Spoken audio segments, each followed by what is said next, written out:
Hello दोस्तों, जय हिंद। Welcome back to the Sarkari exam fighter YouTube channel.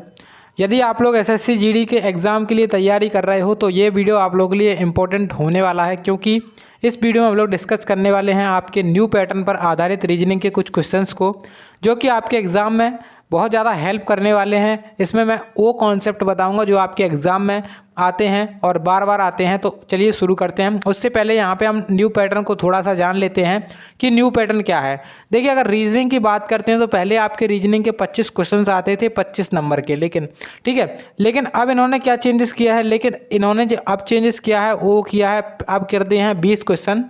कितने नंबर के? 40 नंबर के, यानी कि एक क्वेश्चन आपका 2 नंबर का आने वाला है। ठीक है, और इन्होंने टाइमिंग में भी चेंजेस किया है। मैंने उसके ऊपर एक अलग से वीडियो, सेपरेट वीडियो बनाया है, तो आप लोग उसको भी देख सकते हो। यहाँ पे फिलहाल आपको क्या करना है, क्वेश्चंस की प्रैक्टिस करनी है। तो चलिए शुरू करते हैं क्वेश्चन को, और आप प्रैक्टिस करिए क्वेश्चंस की।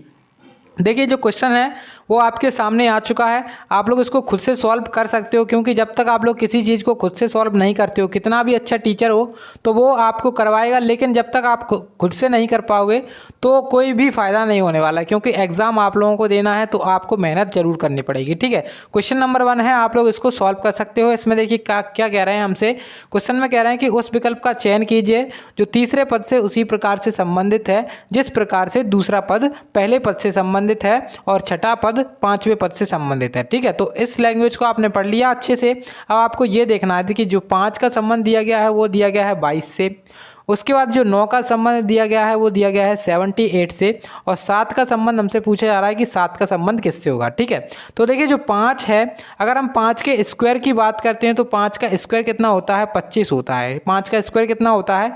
25 होता है। अगर उसमें से 3 घटा देंगे कितना हो जाएगा? 22 हो जाएगा। ठीक है, तो बस इन्होंने यही लॉजिक अपनाया, मतलब पहले जो संख्या है, पहली संख्या, इसका क्या किया है? स्क्वायर किया है।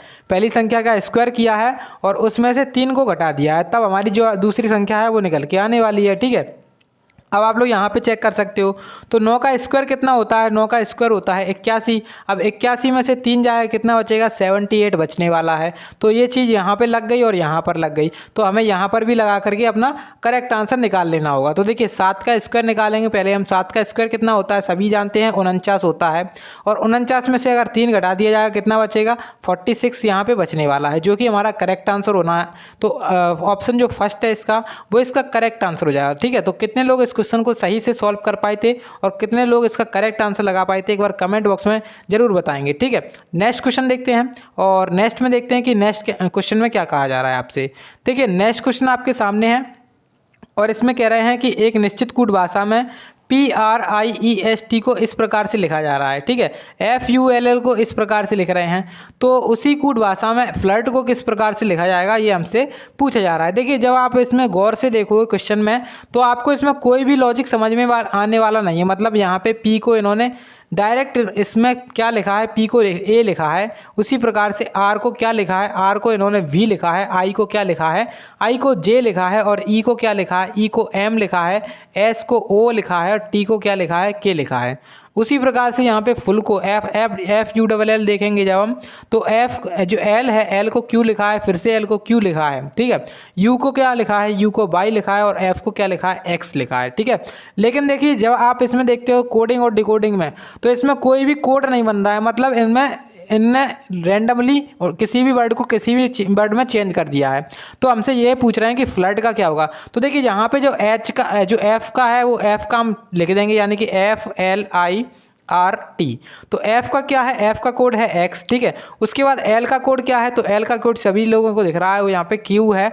उसके बाद I का कोड यहाँ पे बना हुआ है, I का कोड क्या है, J है। उसके बाद आप लोग देख सकते हो यहाँ पे R का कोड, तो R का कोड क्या है, R का कोड है यहाँ पे V। ठीक है, आप लोग यहाँ पे देख सकते हो R का कोड क्या है, V। लास्ट में बचा है T, T का कोड क्या है, K। तो देखिए जो फ्लड का कोड है वो इस प्रकार से बन जाएगा हमारे सामने, Q जो अपने सामने है XQJVK। अब देखिए ऑप्शन देखते हैं कि हमारा ऑप्शन कौन सा है।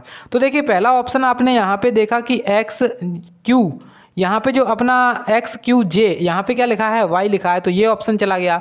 उसके बाद यहाँ पे R से स्टार्टिंग, तो ये ऑप्शन चला गया। यहाँ पे देखिए आपने देखा कि XS, तो यहाँ पे S यहाँ पे क्या आना चाहिए, क्यू आना चाहिए, तो ये चला गया। एक ऑप्शन बचता है हमारे पास केवल ऑप्शन नंबर 1, जिसमें कि आपके सामने जो सेकंड नंबर पे ए दिख रहा है आपको, वो ए नहीं है, थोड़ा टाइपिंग मिस्टेक हुआ है, वहाँ पे क्या होगा, क्यू होगा। ठीक है, तो आपका जो करेक्ट आंसर है वो मैंने आपको निकाल के दिखा दिया है, थोड़ा सा टाइपिंग मिस्टेक है। जब आपको PDF मिलेगी तब उसमें ये गलती नहीं होगी, उस पर मैं सुधार कर दूंगा। ठीक है, चलिए, तो आंसर इसका आपको सभी को पता चल गया। तो अगर आप लोग PDF चाहते हो तो PDF आपको मिल जाती है हमारे टेलीग्राम चैनल पे, जिसका नाम है सरकारी एग्ज़ाम फाइटर। तो आप लोग वहाँ पे जा करके ज्वाइन हो सकते हो। ठीक है, नेक्स्ट क्वेश्चन है आपके सामने, इसमें कह रहा है कि दिए गए विकल्पों में से बेजोड़ शब्द का चयन कीजिए। देखिए यहाँ पे बेजोड़ शब्द के बारे में बताना है कि बेजोड़ शब्द होता क्या है। तो बेजोड़ शब्द का मतलब वो होता है जो सबसे अलग होता है, मतलब इनमें से चारों ऑप्शंस जो आपके सामने हैं, इनमें से सबसे अलग कौन सा है।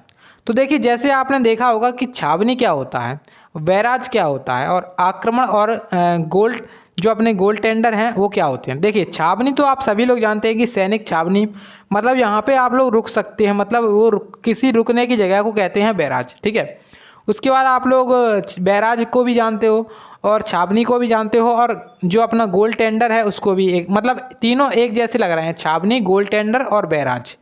लेकिन जब आप लोग देखो कि आक्रमण, यहाँ पर जो आक्रमण है वो सबसे अलग दिख रहा है, तो आक्रमण इसका करेक्ट आंसर हो जाएगा, यानी कि जो बेजोड़ है वो क्या हो जाएगा, यहाँ पे आक्रमण इसका करेक्ट आंसर हो जाएगा। ठीक है, नेक्स्ट क्वेश्चन आपके सामने, तो इसको आप लोग सॉल्व कर सकते हैं और अपना आंसर कमेंट बॉक्स में बता सकते हैं। चलिए हम इसको सॉल्व करते हैं। देखिए, यहाँ पे हमें इसको पहले से अच्छे से पढ़ लेना है और फिर देखना है कि इसमें क्या करना है। देखिए, यहाँ पे इसका संबंध इससे दिया गया है, मतलब पहले का संबंध दिया गया है दूसरे से, और ये तीसरे का संबंध हमसे पूछा जा रहा है कि किससे होगा।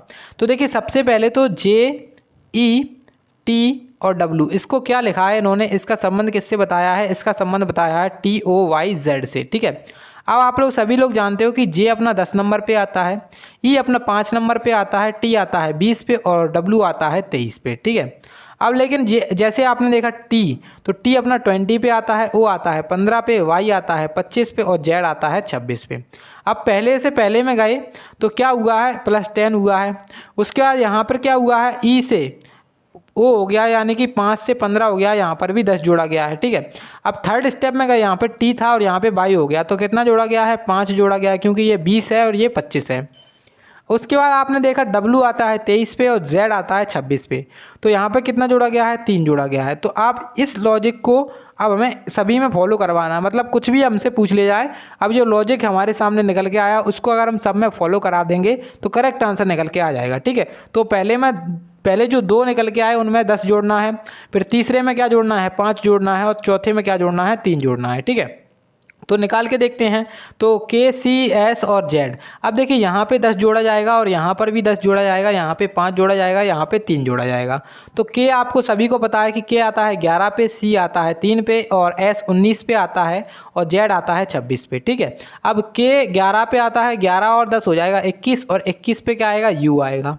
अब U से कौन सा ऑप्शन स्टार्ट है और कौन सा स्टार्ट नहीं है उसको देखें सबसे पहले। तो देखिए, 2 ऑप्शन अपने यहाँ से चले जाएं, क्योंकि S से स्टार्ट हैं और हमें क्या चाहिए, U से स्टार्ट होने वाले चाहिए, तो 2 ऑप्शन अपने चले गए। इसी प्रकार से आपको एग्जाम में भी 2 ऑप्शन ऐसे ही हटा देने हैं। उसके बाद आपके सामने आता है C, अब C अपना तीसरे नंबर पे आए और तीसरे में 10 जोड़ा जाएगा, कितना हो जाएगा, 13, और 13 पे क्या आएगा, M आएगा। अभी हमारा कोई भी ऑप्शन एलिमिनेट नहीं हुआ। अब अगली स्टेप देखेंगे तो S अपना 19 पे आ रहा है और 19 में 5 जोड़ा जाएगा तो हो जाएगा 24, और 24 पे क्या आता है, X आता है। अब 24 पे X आता है तो इसमें X है और इसमें Y है, तो इसमें देखिए Y है तो ये गलत हो गया। केवल एक ऑप्शन बचा रह गया यहाँ पे, ऑप्शन नंबर सेकंड। तो ऑप्शन नंबर सेकंड बचा रह गया, करेक्ट आंसर भी क्या हो जाएगा आपका, ऑप्शन नंबर सेकंड आपका करेक्ट आंसर हो जाएगा। ठीक है, चलिए उसके बाद देखिएगा नेक्स्ट क्वेश्चन, और इसमें कह रहे हैं आपसे कि पंकज राजेश और सपना का बेटा है। क्या कहा जा रहा है, पंकज राजेश और सपना का बेटा है जबकि दीपा, तो ये देखिए ये क्वेश्चन आपका ब्लड और रिलेशन चैप्टर जो आपका रक्त संबंध चैप्टर है उससे क्वेश्चन पूछा गया है। इसी प्रकार से आपके एग्जाम में भी क्वेश्चन आने वाला, तो देखिए क्वेश्चन को आपको अच्छे से पहले पढ़ना है एक बार, फिर देखिए उसको सॉल्व करना है। देखिए जो पंकज किसका बेटा है, राजेश और सपना का बेटा है।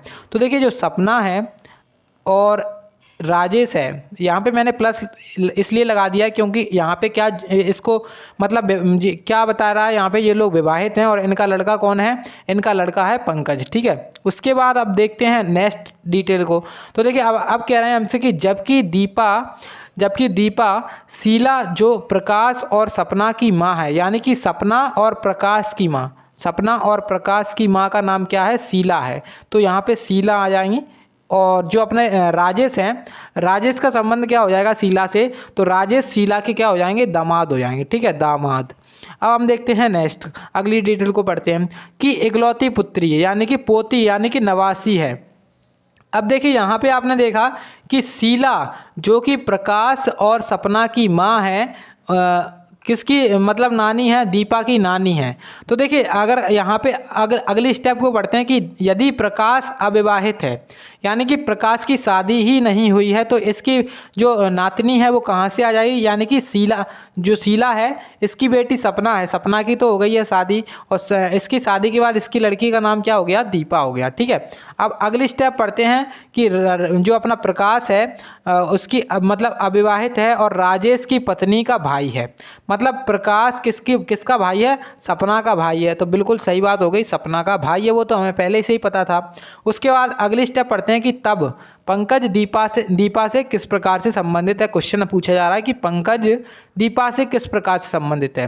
देखिए सपना का जो लड़का है उसका नाम है पंकज, उसी प्रकार से जो सपना की लड़की है उसका नाम क्या है, दीपा है। मतलब जो पंकज है वो दीपा का क्या हो जाएगा, भाई हो जाएगा, क्योंकि दीपा और पंकज क्या हो गए, एक दूसरे के भाई बहन हो गए। तो पंकज क्या हो गया, भाई हो गया, और दीपा क्या हो गई, बहन हो गई। तो हमसे ये पूछ रहे हैं कि पंकज दीपा से किस प्रकार से संबंधित है, तो पंकज क्या हो गया, उसका भाई हो जाएगा। ऑप्शन नंबर जो सेकंड है, यानी कि भाई आपका करेक्ट आंसर होने वाला है। ठीक है, चलिए उसके बाद है आपके सामने नेक्स्ट क्वेश्चन। तो देखिए ये क्वेश्चन आपके बहुत ज़्यादा टाइम टेकिंग होते हैं क्वेश्चन, लेकिन मैं आपको इसमें एक ऐसी अप्रोच बताने वाला हूं जो आप लोग मतलब क्वेश्चन देखते ही आप इसको एक आंसर ही चूज़ करना पड़ेगा आपको, और आपका करेक्ट आंसर आ जाएगा। आप देखते हैं कि कैसे करते हैं इसको।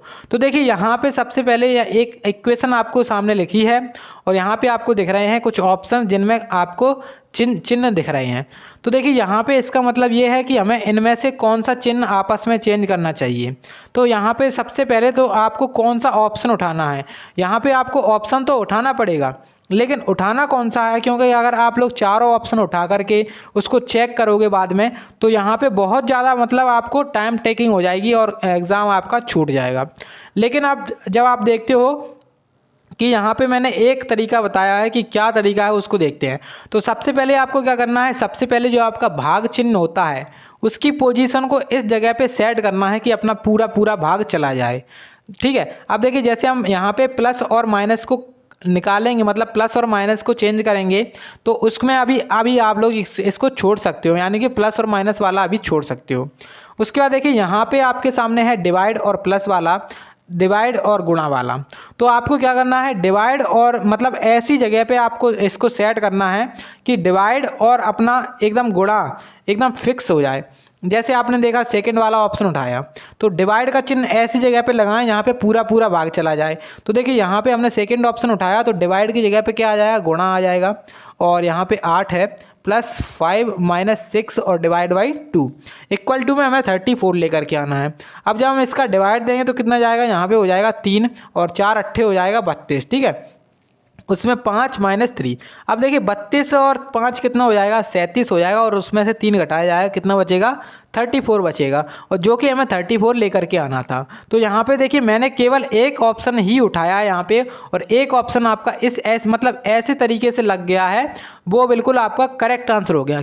मैंने किस वजह से उठाया है ऑप्शन, अब देखिए वो देखते हैं। तो देखिए यहाँ पे आपको डिवाइड का जो चिन्ह है वो कुछ इस प्रकार से उठाना है, कुछ इस प्रकार से सेट करना है कि यहाँ जहाँ पर भी डिवाइड का चिन्ह जाए, मतलब जहाँ पर भी आपका जो डिवाइड का चिन्ह यानी कि भाग का चिन्ह है जाए, उस जगह पर पूरा डिवाइड चला जाए, उसको प्रायोरिटी देनी है। जैसे हमने यहाँ पे डिवाइड का चिन्ह जब लगाया था तो 6 में जब 2 का भाग देंगे तो पूरा पूरा जा रहा है और कोई भी शेषफल नहीं बच रहा है। तो बिल्कुल सही, मतलब यही हमारा 99.9% उत्तर होता है। ठीक है, तो यहाँ पे इस तरीके से इसका करेक्ट आंसर क्या हो जाएगा, ऑप्शन नंबर सेकंड इसका करेक्ट आंसर हो गया। उम्मीद है कि आप सभी लोगों को इस ट्रिक के बारे में पता चल गया होगा और अच्छे से इसको आप लोग प्रैक्टिस करोगे घर पे। ठीक है, देखिए अब आपके सामने नेक्स्ट क्वेश्चन, और इसमें आपसे कह रहे हैं कि दिए गए विकल्पों में से यहाँ पे एक आपको श्रृंखला दी गई है, आप लोग इसको पढ़ सकते हो अच्छे से। श्रृंखला दी गई है, यहाँ पे क्वेश्चन मार्क दिया गया है और क्वेश्चन मार्क के स्थान पे आपको बताना है कि कौन सी संख्या आएगी। तो देखिए एक बहुत अच्छी तरीका है इस क्वेश्चन को सॉल्व करने का। सबसे पहले आपको क्या करना है, इसको नोट करना है। पहले लिखा है 50, फिर 66, फिर 87, फिर लिखा है 113, फिर लिखा है 144। ठीक है, उसके बाद क्या लिखा है, क्वेश्चन मार्क। अब देखिए यहाँ पे जो अब सबसे आसान और सबसे बढ़िया तरीका वो क्या है, सबसे पहले इसका अंतर लेने का। कैसे अंतर लेंगे, तो 50 से क्या हुआ है, 66 हो गया है, कितना जोड़ा गया है, 16 जोड़ा गया है। अब उसके बाद आपने देखा यहाँ पे 66 से कितना हो गया है, 87 हो गया है, तो कितना जोड़ा गया है, 21 जोड़ा गया है। ठीक है, अब अगली स्टेप में जब आपसे पूछा जाए तो कितना जोड़ा जाएगा, यहाँ पे देखिए यहाँ पे 113 में से 87 आया तो बचेगा 26, तो यहाँ पे 26 जोड़ा गया है। उसके बाद आप लोग देखेंगे यहाँ पर, तो यहाँ पे 4 में से 3 जाएगा, 1 बचेगा, और 14 में से 11 जाएगा, बचेगा 3। तो आप लोग अब देख सकते हो कि पहले में जोड़ा गया है 16, और अगले में जोड़ा गया है 21, अगले में जोड़ा गया है 26, अगले में जोड़ा गया है 31। देख सकते हो आप लोग कि यहाँ पे 5-5 का अंतर आ रहा है। कैसे, मतलब 16 में 5 जोड़ दिया तो 21 हो गया, 21 में 5 जोड़ दिया तो 26 हो गया, 26 में 5 जोड़ दिया तो 31 हो गया, और 31 में अब अगले स्टेप में 5 जोड़ें तो कितना हो जाएगा, 36 हो जाएगा।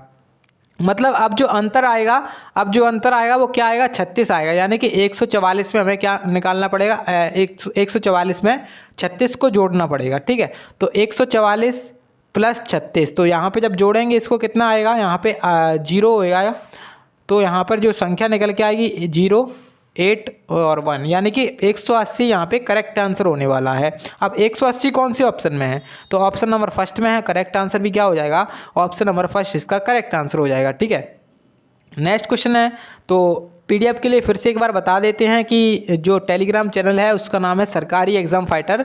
तो आप लोग उस पर जाकर के ज्वाइन हो जाइएगा, आपको पीडीएफ मिल जाएगी। और वीडियो को अभी तक आप लोगों ने लाइक नहीं किया तो एक बार वीडियो को लाइक ज़रूर कर दें और दोस्तों के साथ शेयर जरूर कर दें। ठीक है, चलिए नेक्स्ट क्वेश्चन आपके सामने है। इसमें कह रहे हैं कि 6 व्यक्ति एक पंक्ति में उत्तर की ओर मुंह करके यानी कि सम्मुख बैठे हुए हैं। कोई भी 6 व्यक्ति हैं, यहाँ पे आप लोग 6 लोगों के बैठने की जगह बना सकते हो। ठीक है, और इनका मुंह किस दिशा में है, उत्तर दिशा में। सभी लोग कहाँ पर देख रहे हैं, ऊपर की तरफ देख रहे हैं। अब अगले स्टेप में कह रहे हैं कि जो पी है क्यू के ठीक बाएं में और आर के ठीक दाएं में बैठा हुआ है। ठीक है, तो ये देखिए यहाँ पे सबसे पहले आप लोग इसकी मतलब पोजीशन भी बना सकते हो और बिना पोजीशन के भी इसको सॉल्व कर सकते हो। तो मैंने यहाँ पे पहले स्टेप्स को पढ़ेंगे कि पी क्यू के ठीक बाएं, यानी कि क्यू यहाँ पर होगा अगर, तो इसके ठीक बाएं यानी कि पी यहाँ पे होगा, और आर के ठीक दाएं मतलब आर यहाँ पे है तो इसका ठीक दाएं कौन है, पी है, और पी के ठीक बाएं कौन है, पी है। ठीक है, तो इस तरीके से यहाँ पे ये चीज़ हो गई। अब अगली स्टेप पढ़ते हैं कि आर यू के ठीक दाएं बैठा हुआ है, मतलब यू के ठीक दाएं कौन बैठा हुआ है, आर बैठा हुआ है। ठीक है, तो यहाँ पे इस तरीके से ये हो गया। अब अगले स्टेप में कह रहे हैं कि यू जो एस है टी के ठीक दाएं बैठा हुआ है, मतलब अभी देखिए एस और टी इनके बीच में क्या है, एस किसके ठीक दाएं है, टी के ठीक दाएं, मतलब टी का ठीक दाएं इधर हो जाएगा एस। अब अगली स्टेप कह रहे हैं कि जो यू के बाएं है, मतलब जो यू के बाएं है यानी कि जो सेकंड वाला है वो क्या है, यू के बाएं है, यानी कि टी क्या है, यू के बाएं है, यानी कि यहाँ पे टी आ जाएगा। और एक जो बचा हुआ है तो यहाँ पे क्या हो जाएगा, एस हो जाएगा। ठीक है, तो अब देखते हैं सबसे पहले तो यहाँ पे क्या होना है। तो सबसे पहले जैसे हमने देखा यहाँ पे जो एस है क्या है, टी जो अपना है ना वो क्या है, यू के ठीक बाएं बैठा हुआ है। तो यहाँ पे यू के ठीक बाएं नहीं है, मतलब बाएं बैठा हुआ है, ठीक बाएं नहीं है। तो यहाँ पे एस अपना यहाँ पे हो जाएगा, उसके बाद क्या हो जाएगा, टी हो जाएगा। तो इस तरीके से ये अपना पूरा सेटअप बन गया किस तरीके से, यहाँ पे पहले टी है, फिर उसके बाद एस है, फिर यू है, फिर आर है, फिर पी है और फिर क्यू है। तो यहाँ पे 6 लोग बैठ गए। अब हमसे क्वेश्चन क्या पूछ रहे हैं, तो क्वेश्चन पूछ रहे हैं कि फिर कौन से 2 व्यक्ति जो केंद्र में बैठे हुए, यानी कि बीच में कौन से 2 व्यक्ति बैठे हुए हैं। अब देखिए यहाँ पे 2 इसको छोड़ दो और यहाँ से 2 इसको छोड़ दो, तो जो बीच में बैठे हुए व्यक्ति हैं उन मतलब वो कौन कौन से हैं, यू और आर हो गए।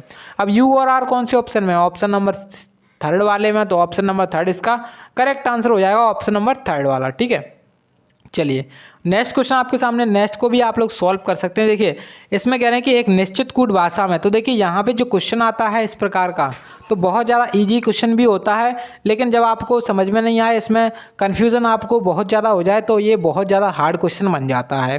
देखिए यहाँ पे एक आपको एक दिया गया है कि हर नेम इज़ स्मिता, इसका कोड ये दिया गया है, और जो अपना माई नेम इज़ रवि इसका कोड ये दिया गया है, और माई सेल्फ समित जो स्मिता इसका कोड ये दिया गया है। तो हर का कोड हमसे पूछा जा रहा है कि हर का कोड क्या होगा। तो देखिए सबसे पहले तो आपको यहाँ पे कॉमन चीज़ों को ढूंढना है।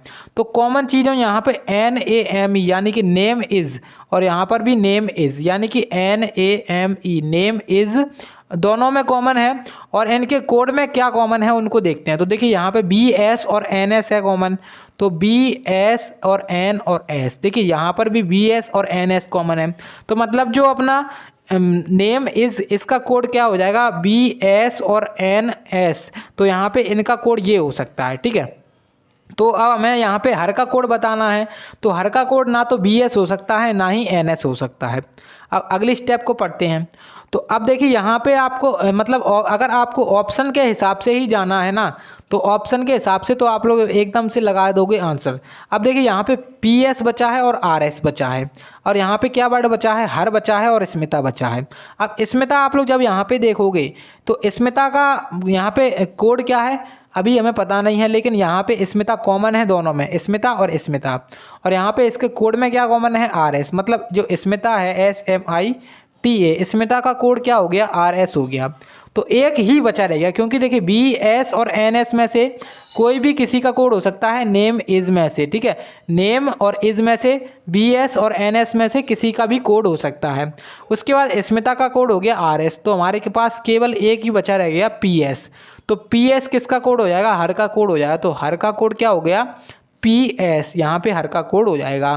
तो इसका करेक्ट आंसर क्या हो जाएगा, जो PS है इसका करेक्ट आंसर हो जाएगा ऑप्शन नंबर 1 वाला। ठीक है, चलिए आज का लास्ट क्वेश्चन रहने वाला है, और लास्ट में क्वेश्चन में आपसे कह रहे हैं कि निम्नलिखित प्रश्न में 4 अक्षरों के समूह दिए गए हैं, यहाँ पे माइनस के बाईं ओर और माइनस के दाईं ओर। ठीक है, अब यहाँ पे देखिए इन क्वेश्चन को आप लोग अच्छे से पढ़ सकते हो। यहाँ पे मैं डायरेक्ट क्वेश्चन बताता हूँ कि यहाँ पे इन दोनों के बीच में जो संबंध है, इन दोनों के बीच में जो संबंध है और इन दोनों के बीच में संबंध है। 4 ऑप्शंस में से किन्हीं 3 ऑप्शंस में एक जैसा संबंध है, और एक ऐसा ऑप्शन है जिसमें जो संबंध है वो अलग है।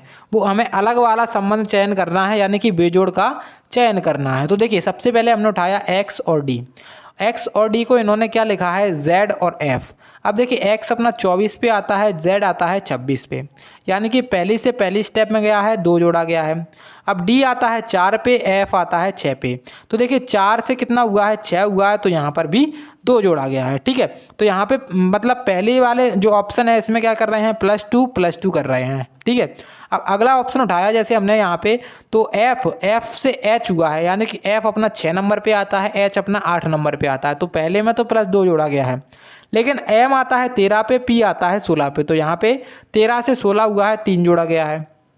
अगली जो अगला ऑप्शन है उसको देखते हैं। तो देखिए P अपना कितने पे आता है, P आता है 16 पे, और R आता है अपना 18 पे। तो पहले में क्या जोड़ा गया है, 2 जोड़ा गया है। उसके बाद Q देखा हमने, तो Q 17 पे आता है, S आता है अपना 19 पे। तो 17 से 19 हुआ है, कितना जोड़ा गया है, 2 जोड़ा गया है। अब देखिए लास्ट ऑप्शन बचा है, उसको भी चेक कर लेते हैं। तो T अपना कितने नंबर पे आता है, 20 पे आता है, V आता है 22 पे। अब देखिए 20 से हुआ है 22, तो यहाँ पे 2 जोड़ा गया है। और B अपना 2 नंबर पे आता है, D अपना 4 नंबर पे आता है, तो यहाँ पर भी क्या हुआ है, 2 से 4 हुआ है, तो यहाँ पर भी 2 जोड़ा गया है। अब आप लोग देख सकते हो कि सारे ऑप्शंस आपके एक जैसे हैं, केवल एक ऑप्शन आपका अलग है। वो कौन सा हो जाएगा आपका, देखिए यहाँ पे 2 जोड़ा गया है दोनों में, यहाँ पर भी 2 जोड़ा गया है दोनों में, और यहाँ पर भी 2 जोड़ा गया है। लेकिन यहाँ पे पहले में तो 2 जोड़ा गया है, लेकिन दूसरे में 3 जोड़ा गया है, तो यहाँ पे ये सबसे अलग हो जाएगा। यानी कि जो हमारे क्वेश्चन का आंसर है वो क्या हो जाएगा, सेकंड वाला ऑप्शन हो जाएगा, ऑप्शन नंबर सेकंड, यानी कि FMHP। ठीक है, तो ये आपका आंसर होने वाला है इस क्वेश्चन का। ठीक है, चलिए, तो ये आज के क्वेश्चंस थे। उम्मीद है कि आप सभी लोगों ने सारे क्वेश्चंस को सॉल्व किया होगा, और आपको अगर ये वीडियो थोड़ी सी भी हेल्पफुल लगी है तो प्लीज़ एक बार वीडियो को लाइक ज़रूर करिएगा और दोस्तों के साथ शेयर ज़रूर करिएगा। चलिए, मिलते हैं अगली वीडियो में, तब तक के लिए जय हिंद, जय भारत।